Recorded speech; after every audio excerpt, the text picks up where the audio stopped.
Good morning. I hit the button before I was ready. Anyway, I was woke up this morning thinking about, of course, the Super Bowl.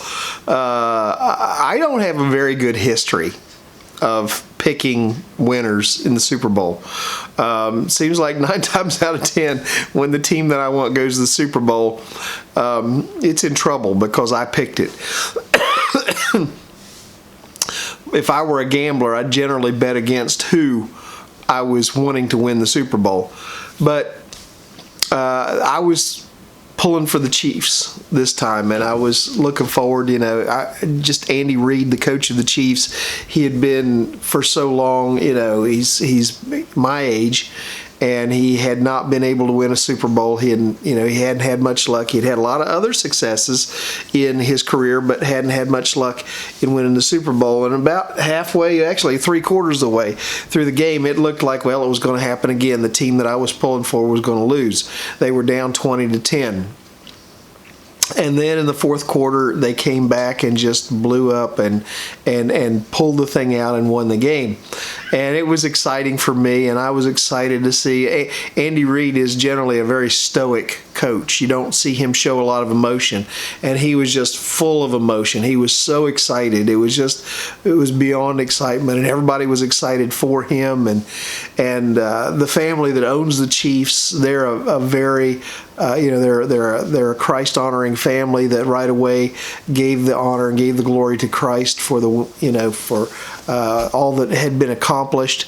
And so you say, well, what's that got to do with devotions? Well, as I was thinking about that and thinking about the fact that they were down but didn't quit, it took me back to a passage in 2 Corinthians chapter 4.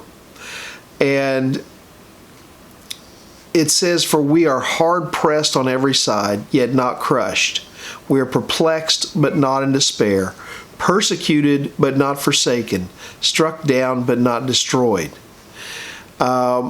This was Paul speaking, writing to the church at Corinth. And he was saying, sometimes things happen that would cause us to despair.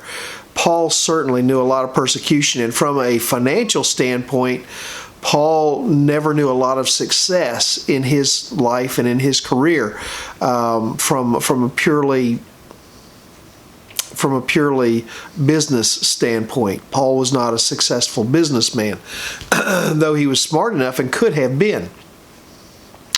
But he went through a lot of persecutions, he went through a lot of trials, a lot of difficulties, and still he persevered on. And in the end, he became probably the most well-known person of the New Testament aside from Jesus Christ.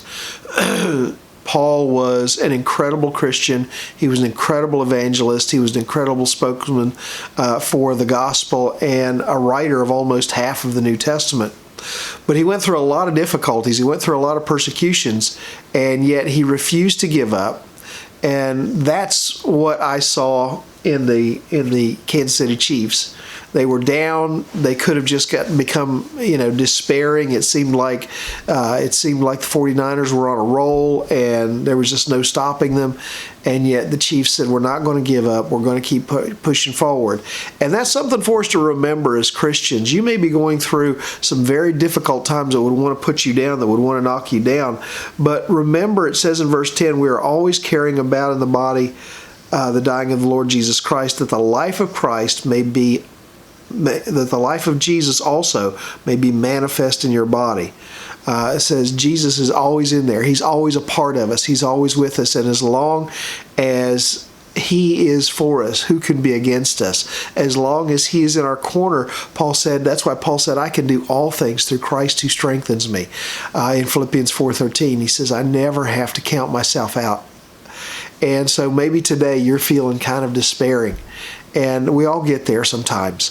But I want you to remember that if you keep persevering and keep moving forward and trusting Christ and allowing Him to be your strength and allowing Him to be your hope, there's no telling what can come out the other side. You might find yourself the champion if you'll just continue to persevere. So today I want to encourage you, regardless of what's trying to knock you down, you're not knocked out. You can still move forward. and you do it in the power and in the love of Jesus Christ. You have a great day today.